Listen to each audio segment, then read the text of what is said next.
오늘 우리에게 주신 하나님의 말씀은 창세기 25장 1절에서 11절 말씀입니다. 창세기 25장 1절에서 11절 말씀입니다.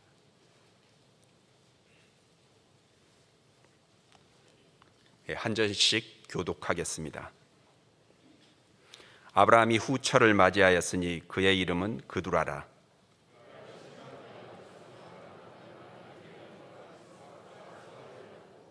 욕사는 스바와 드단을 낳았으며 드단의 자손은 아수르 족속과 르두시 족속과 르움미 족속이며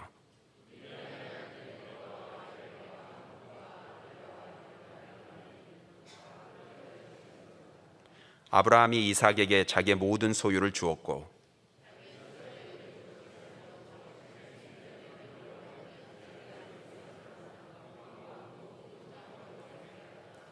아브라함의 향년이 175세라.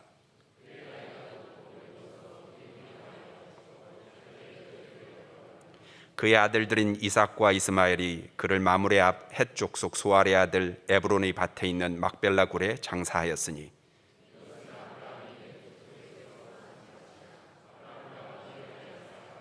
같이 읽으시겠습니다.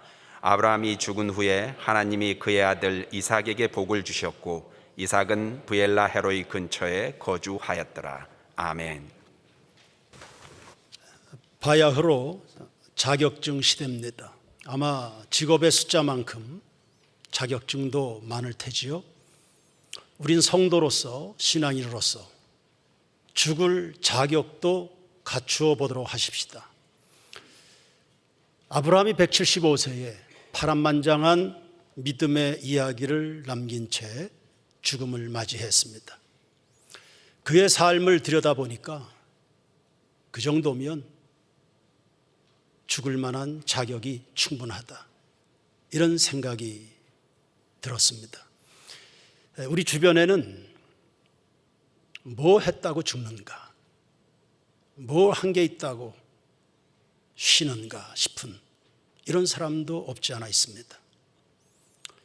밤의 안식이라는 것은 하루를 소명 따라 충성한 사람에게 가치가 있는 겁니다. 한 인간의 죽음은 그 생애의 완성이자 하나님이 예비하신 안식으로 출발하는 거거든요. 박현숙 집사라고 있었습니다. 부인과에 속한 아주 중한 질병으로 수술을 받게 됐습니다. 본인이 바짝 긴장이 됐을 겁니다. 수술 받으러 병원으로 떠나면서 이런 생각이 들었답니다. 나는 지금 죽을 수가 없겠다. 하나님께 받은 은혜가 얼만데, 그러나 그분에게 돌려드린 것은 하나도 없으니 부끄러워서도 내가 죽을 수가 없겠다. 이런 생각을 하면서 하나님이 살려주시면 이제 후회 없이 충성하며 살아야지, 이런 생각으로 다짐하고 또 다짐한 겁니다. 사람의 일생이라는 것은 출생에서부터 죽음까지를 말합니다. 삶과 죽음이 단절되어 있지 않습니다. 죽음은 삶의 일부분입니다. 사는 것도 잘 살고 죽는 것도 실수가 없어야 합니다. 비행기는 이륙합니다. 운항하죠. 착륙까지 완벽하게 끝내야 됩니다. 우리의 일생도 그런 겁니다.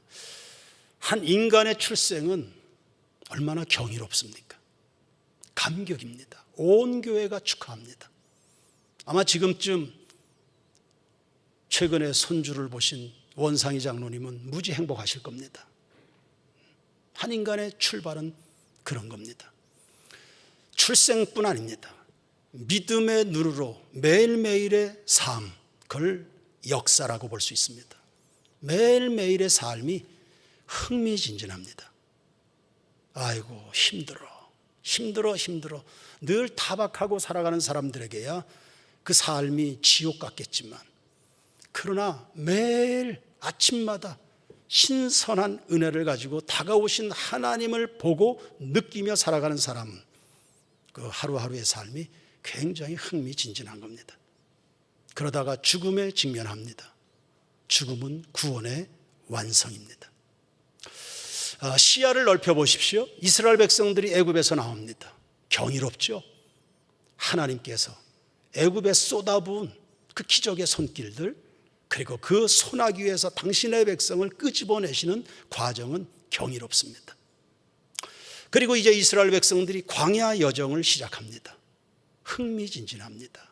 매일 그들은 아침에 눈을 뜨면 하나님이 그와 함께 하시는 증거들을 보면서 하루를 출발합니다. 흥미진진합니다. 그리고 드디어 가나안에 입성합니다. 여리고를 넘고 가나안에 전쟁을 수행합니다. 하나님께서 우리를 예비하신 새로운 세계에 진입을 하게 되었다. 설레임이 있는 겁니다. 또 시야를 넓혀 보십시오. 하나님이 말씀으로 온 세상을 창조하셨습니다. 경이롭습니다. 온 우주에 관한 아무리 인간이 가지는 최고의 찬사로 그분을 이야기해도 모자랄 만큼 이 세상은 경이롭습니다. 최근에 다누리호가 달 탐사를 위해서 발사가 됐습니다.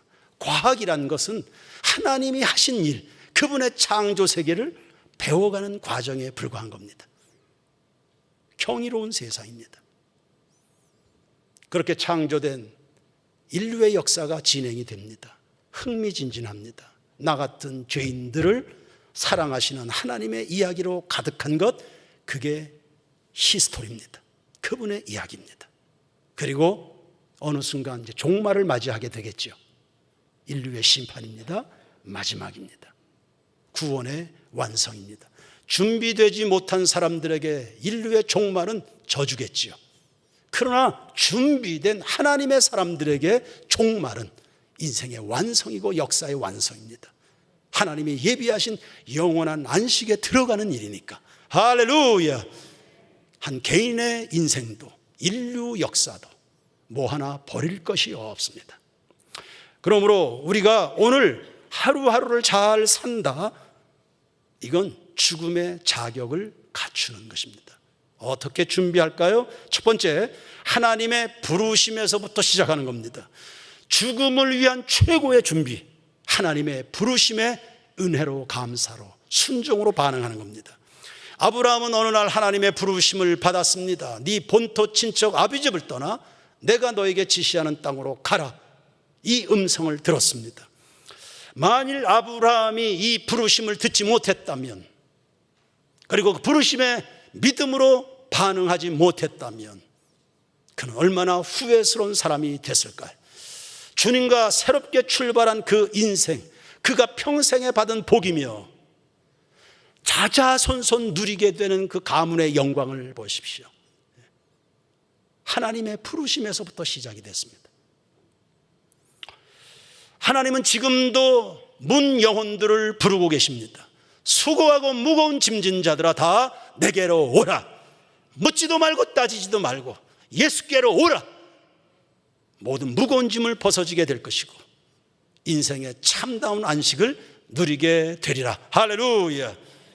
하나님의 이 첫 부르심, 이것은 구원으로의 부르심입니다. 성도 여러분, 구원받지 못한 자가 어떻게 죽음을 논할 수 있겠습니까? 예수 없는 죽음, 예수를 만나지 못한 하나님의 구원으로의 초청을 듣지 못한 그런 죄인의 죽음은 이게 얼마나 끔찍하고 비참한 겁니까? 오늘 우리가 예수 믿는 목적이 뭡니까? 구원받기 위함입니다. 오늘날 교회를 나와서 더 좋은 사람이 된다, 더 나은 사람이 된다, 그거는 예수 안 믿어도 다 가능합니다. 교회 바깥에서도 다 가능합니다. 책 많이 읽으십시오. 여행을 다니면서 생각도 좀 깊이 해보시고 훌륭한 사람들 만나서 대화하면 보다 나은 사람이 될 수 있습니다. 그러나 구원은 없습니다. 우리가 예수 믿는 이유는 이거 하나입니다. 믿음의 결국 곧 영혼의 구원을 받음이라. 구원으로의 부르심, 그가 바로 예수 그리스도이신 겁니다. 두 번째, 말씀을 따라가는 아브라함을 보십시오. 갈 바를 알지 못하지만 말씀을 조차 나아갔다 했습니다. 세 종류의 사람이 있겠습니다. 자기 중심적 사람,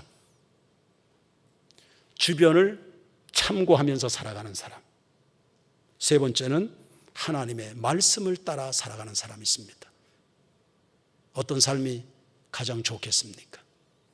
물을 것도 없습니다. 가장 객관적이고 가장 합리적이고, 그래서 절대 후회나 실패가 있을 수 없는 그 삶, 그게 바로 하나님의 말씀을 따라 살아가는 삶입니다. 아브라함이, 그 보잘것없는 아브라함이 하나님의 말씀을 따라 살아가다 보니 열국의 아비가 됐습니다. 아주 자연스럽게 됐습니다. 그가 상상이나 해봤던 삶이겠습니까? 그런 거 꿈에도 본 적이 없습니다. 자기가 인생을 설계할 때 어느 한순간도 그런 거 기획해 본 적이 없습니다. 하나님의 말씀을 따라 살아가다 보니 그 보잘것없는 아브라함이 열국의 아비가 되는 겁니다. 조영기 목사님이 처음 신학교 졸업했을 때 그저 나는 300명쯤 목회하면 고작이다, 자기 스스로를 그렇게 평가했습니다. 그런데 그가 점점 은혜의 깊이가 더해집니다. 말씀 따라 믿고 말씀 따라 기도하고 말씀을 따라 꿈을 꾸다 보니까 그가 이 한국 교회에, 그리고 그에게 영향을 받은 세계 각처의 그 리더들, 저 남미의 세자르 목사나 싱가포르의 콩이 목사나 저 아시아의 남미의 아프리카의 수많은 영적 지도자를 일어나서 세계 복음화에 그가 끼친 영향을 보십시오. 하나님의 말씀을 따라 살아가는 삶이라 평범 그 이상의 비범이 있다. 내가 상상할 수 없는 세계로 하나님의 말씀이 우리를 데려다놓는다. 그러니 인생의 최선의 길이라는 게 뭡니까? 하나님의 말씀 따라 살아가는 것입니다. 하와는 뱀의 말을 듣고 남편을 타락시켰습니다. 아담은 아내의 말을 듣고 하나님의 기대를 저버린 겁니다. 시험이 쉴 새 없이 파고듭니다. 성도 여러분, 한눈 팔지 마십시오. 오직 기록된 하나님의 말씀을 따라 좌로나 우로나 치우침이 없이 그분이 말씀하시는 곳을, 그분이 가르치는 곳을, 그분이 향하는 곳으로, 그분이 앞서 행하는 그 뒤를 따라가시길 바랍니다. 그것이 고난입니까? 좁은 길입니까? 가시밭 길입니까? 십자가입니까? 따라가십시오. 반드시 승리와 영광이 여러분에게 주어지게 될 줄로 믿습니다. 말씀을 따라 살아갑니다. 오늘도 말씀 따라, 내일도 말씀 따라, 말씀 따라, 말씀 따라. 그 끝에 예수님이 서 계십니다. 매일매일 하나님의 말씀을 따라 살아가. 처음엔 익숙하지 않겠죠. 누구나 다 서툽니다. 아브라함도 그랬습니다. 그러나 인내를 가지고 말씀 따라 살아가다 보면 매일매일 예수를 만나는 겁니다. 그 말씀 끝에 예수가 계십니다. 그 말씀 끝에 물이 변해서 포도주가 되는 것입니다. 그 말씀 끝에 죽은 나사로가 일어나는 것입니다. 그 말씀 끝에 바람과 바다가 잔잔케 되는 역사가 일어나는 겁니다. 매일매일 예수를 만납니다. 예수처럼 되는 겁니다. 그게 예수 닮는 겁니다. 그래서 죽을 때쯤이면 예수님의 형상을 가지고 눈을 감는 겁니다. 이게 죽을 자격입니다. 야곱의 시작은 좌충우돌, 엎치락 뒤치락 풍운하였습니다. 그의 삶이 안정되지 못했습니다. 그 마음의 욕심이 그를 그렇게 만들었습니다. 그런데 말씀 따라 살아가다 보니까 그 생의 마지막에 감사만 남습니다. 지금까지 지내온 것 주의 크신 은혜라. 베델의 하나님께서 나를 찾아오셨는데 그 은혜를 힘입어서 내가 오늘까지 할렐루야였다. 호흡이 멎는 그 시간에 주변에 둘러서 있는 모든 사람들에게 그리 간증하면서, 그래서 자신의 생애는 온데간데 없고 주님만 드러나도록 그렇게 숨을 거둡니다. 자식들 하나하나 힘이 있어서 그렇게 한 거 아닙니다. 키우는 지인이 빠졌습니다. 침상머리에서 힘을 다해서 일어나서 자녀들을 위해서 축복합니다. 그 자녀들이 만들어갈 미래의 하나님의 나라 세계가 하나님 영광으로 가득하기를 축복하면서 그 생의 마지막은 아주 성스러운 예배자요 제사장으로 마무리합니다. 죽을 준비가 잘 됐습니다. 세 번째는 쓰임받은 아브라함입니다. 마태복음 1장 1절에는 아브라함과 다윗의 자손 예수 그리스도의 계보라 했습니다. 신약 성경 첫 페이지를 열었습니다. 마태복음 1장 1절이 나옵니다. 그 마태복음 1장 1절 신약 성경의 첫 페이지, 구약을 연결하는 연결점입니다. 거기에 아브라함이 등장합니다. 마태복음 1장 1절은 구약 성경 39권의 총 요약입니다. 구약 성경의 메시지는 뭡니까? 메시아가 오신다. 인류 구원자가 이 땅에 오신다. 그게 구약입니다. 그 구약을 총 정리하는데 수많은 사람들의 이름이 거론될 수도 있는데 그 중에 두 사람이 선택받았습니다. 다윗과 아브라함입니다. 하나님이 인류를 구원해 가시는 일에 참 많은 사람을 쓰셨지만 아브라함을 기억하고 있는 겁니다. 주님의 구원 역사에 쓰임받은 그 영광이 아브라함에게 있습니다. 그리고 그가 생애 어느 한 순간부터 하나님의 부르심을 듣고는 그 하나님과 꿈을 같이 해서 인류 구원을 위해서 그가 헌신을 했는데 그 헌신이 헛되지 않았다. 드디어 그의 헌신이 눈앞에 성취로 현실로 나타나게 됐다. 빰빠라빰빰빰 빵빠레. 그게 마태복음 1장 1절입니다. 주를 위한 아브라함의 헌신이 지금 현실로 나타나게 됐다. 여러분, 티끌 같은 인간이 예수 그리스도와 연관이 되어서 하나님 나라에 기여하고 있었다. 이게 어떻게 감격스럽지 않습니까? 여러분의 감격, 오늘날의 소망, 오늘날의 기쁨, 무엇 때문에 여러분은 춤을 춥니까? 나 같은 것이 주님을 위하여 쓰임을 받고 있다는 사실. 최근에 임민순 권사님에게 뇌경색이 살짝 지나갔습니다. 살짝은 아니었을 겁니다. 꽤 긴박한 순간이 지나갔을 겁니다. 하나님이 살려주셨습니다. 우리 세인교회 최연소 권사입니다. 한참 젊은 나이입니다. 하나님이 살려주셨네요. 너 아직 죽을 자격이 안 됐어. 아직 이 세상에 할 일이 많아. 그거 다 마치고 와. 이런 뜻 아니겠습니까? 의사로부터 뇌경색 소견을 받았습니다. 잠깐이지만 병원에 있으면서 여러 가지 생각이 들었겠죠. 그러면서 지금까지 권사로서 화요일마다 중보 기도회라 모여서 주변의 환자들, 성도들 위해서 기도하곤 했지만 이게 내가 건성이었구나. 내가 이 위기를 당해보니까 환자들을 위해서 그런 식으로 기도해서는 안 되겠다. 절박한 마음으로, 긴장감으로 환자들을 위해서 내가 기도를 해야 되겠다. 그리고 앞으로 다시금 기회를 주신 하나님 앞에 내가 정말 잘 살아야 되겠다. 이런 다짐을 신방을 받으면서 했습니다. 그래서 고린도후서 1장 3절과 4절 말씀을 펼쳐서 함께 낭독하고 축복했죠. 찬송하리로다. 살려주신, 임민순을 살려주신 하나님 찬송하리로다. 임민순에게 참 아름다운 계획을 갖고 계신 하나님을 찬송할지어다. 할렐루야. 그는 우리 주 예수 그리스도의 하나님이시요 자비의 아버지시요 모든 위로의 하나님이시며 우리의 모든 환난 중에서 우리를 위로하사 우리로 하여금 하나님께 받는 위로로서 모든 환난 중에 있는 자들을 능히 위로하게 하시는 이시로다. 아멘. 우리의 삶의 순간순간의 고비에 환난이 그렇게 많으네요. 그러나 환난을 무서워할 일이 없는 것은 하나님의 위로도 함께 있기 때문이다. 그런 위로가 어떻게 전달됩니까? 환난을 은혜 속에 먼저 통고한 선배들을 통해서 전달받는 겁니다. 하나님 나라에 기여한다. 그게 뭡니까? 영혼을 돌보는 겁니다. 거창하지 않습니다. 하나님 나라에 힘을 쓴다. 다른 거 영혼을 돌보는 겁니다. 그게 권사입니다. 기도하고 성도들을 돌보는 거, 이게 권사입니다. 나는 오늘 내가 돌봐야 될 어느 영혼을 두고 있는가? 내 주변에 난 어느 영혼을 돌보고 있는가? 창세기 14장에 보시면 아브라함이 조카 롯이 전쟁 포로로 붙잡혀 갑니다. 죽을 위기에 처한 겁니다. 아브라함이 주저하지 않습니다.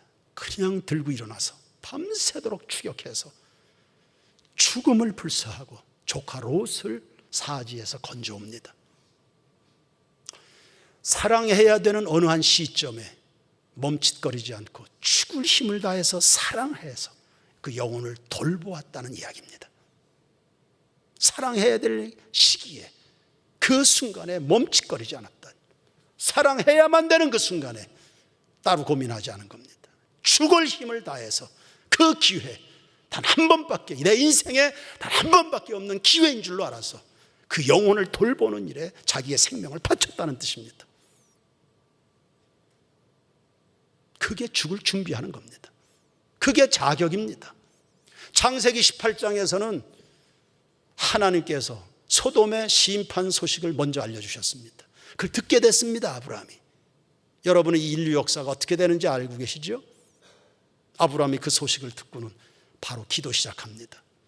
그 소돔의 유황불에 죽어야 될 조카 롯을 살려달라고.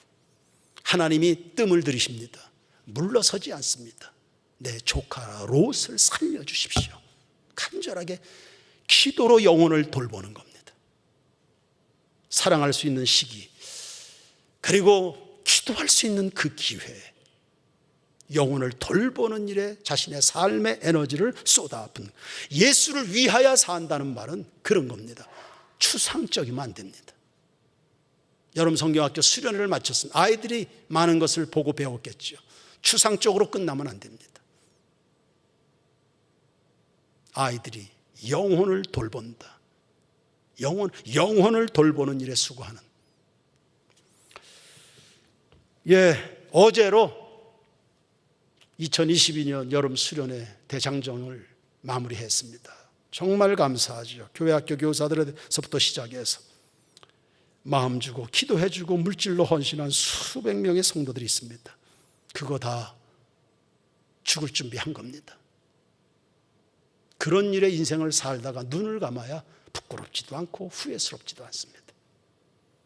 네 번째, 아브라함은 언약의 사람입니다. 바로 앞에 창세기 24장을 보시면 아브라함이 며느리 드리는 이야기 나옵니다. 아들 이삭을 위해서 며느리감을 구해옵니다. 세상 천지에 널린 게 자매들입니다. 그런데 함부로 손을 잡지 않습니다.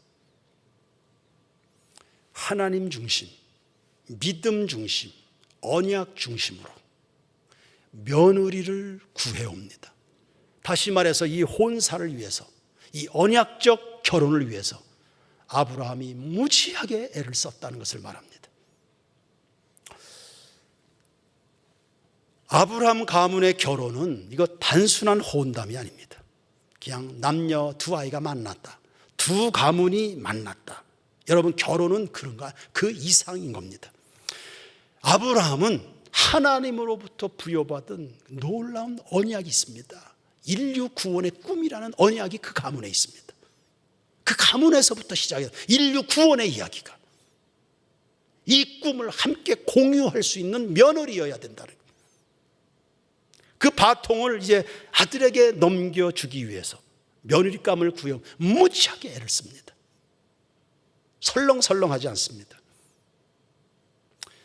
이 꿈을 단단히 대물림하려는 아주 단도리를 철저하게 하는 겁니다. 그 노력이 혼사였습니다. 리브가가 시집가기 위해서 친정집을 떠날 때였습니다. 친정 식구들이 리브가를 이렇게 축복합니다. 창세기 24장 60절입니다. 다 같이 한번 큰 소리를 읽어보십시오. 시작. 리브가에게 축복하여 이르되 우리 누이여 너는 천만인의 어미가 될지어다. 내 씨로 이 원수의 성문을 얻게 할지어다. 아멘. 수도 없이 읽었을 창세기 24장. 저도 창세기 24장 때문에 장가간 사람입니다. 아내가 이걸 동의를 안 하려고 하더니 창세기 24장의 은혜 받고 나한테 시집 오겠다고 그랬습니다. 수도 없이 읽었을 창세기 24장. 근본에 새벽 묵상하면서 이 본문이 눈에 들어왔습니다. 천만인의 어미가 될, 제가 가슴이 벌렁거렸습니다. 어떻게 알았을까? 이영만리 밧단 아람에 있는 아브라함의 그 사람들이, 그 형제들이 이 비밀을 어떻게 알았을까? 아브라함의 며느리가 된다는 것이 어떤 의미가 있는지, 이삭의 아내가 되는 것이 어떤 의미가 있는지, 이걸 그 친정 식구들이 어떻게 알았을까? 아브라함의 이름의 뜻이 열국의 아비입니다. 사라 이름의 뜻이 열국의 엄입니다. 하나님의 기대가 그들 이름에 담겨 있습니다. 그 며느리 리브가에게 너는 열국의 천만인의 어미가 될지어다. 이걸 도대체 어떻게 알았을까? 이게 바로 성령의 감동인 겁니다. 이런 것은 성령님만이 알게 해주시는 겁니다. 그래서 성도들의 그 위대한 비전이라는 것은 성령에서, 그러니까 우리가 인생을 그냥저냥 아니고 하나님의 은혜에 부들려서 한다는 것, 그래서 성령 충만이 필요한 겁니다.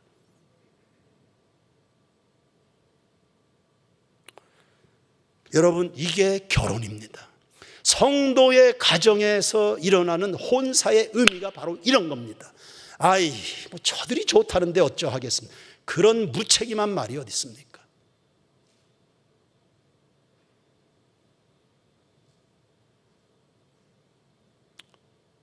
오다 가다 그냥 만나면 결혼하는 겁니까?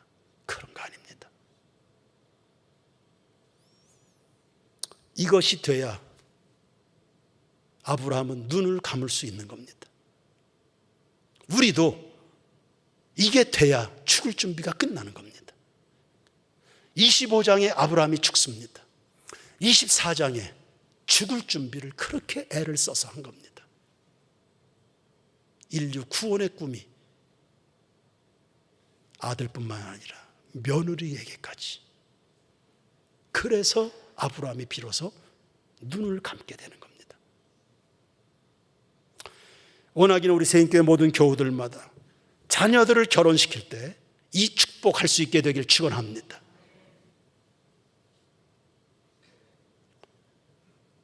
김서주여, 너는 천만인의 어미가 될지어다.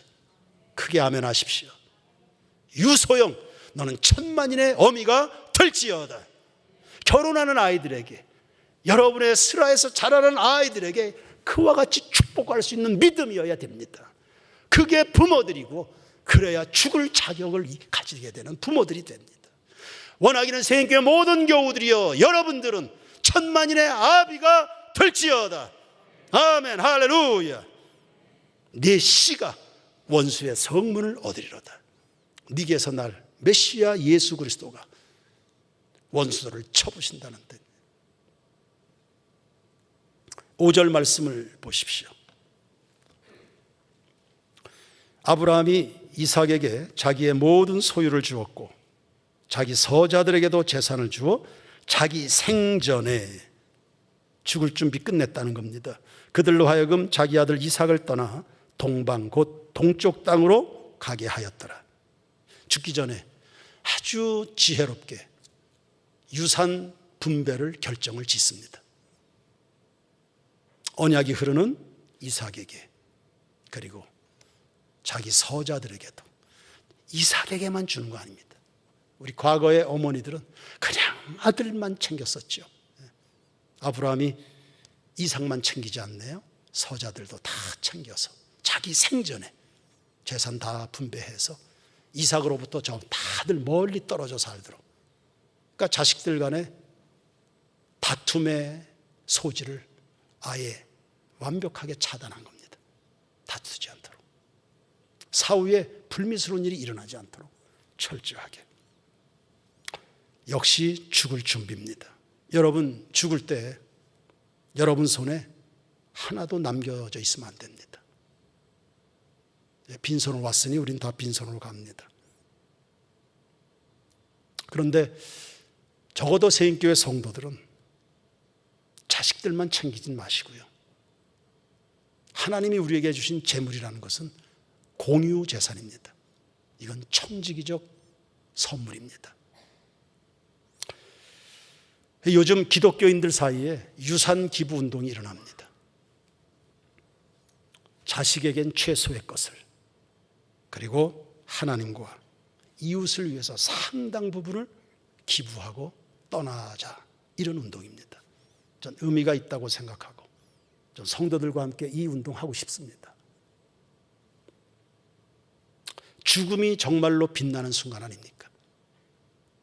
어쩌면 사람의 생애란 돈 때문에 살아온 건데 그것을 다 정리를 깔끔하게 하는 겁니다.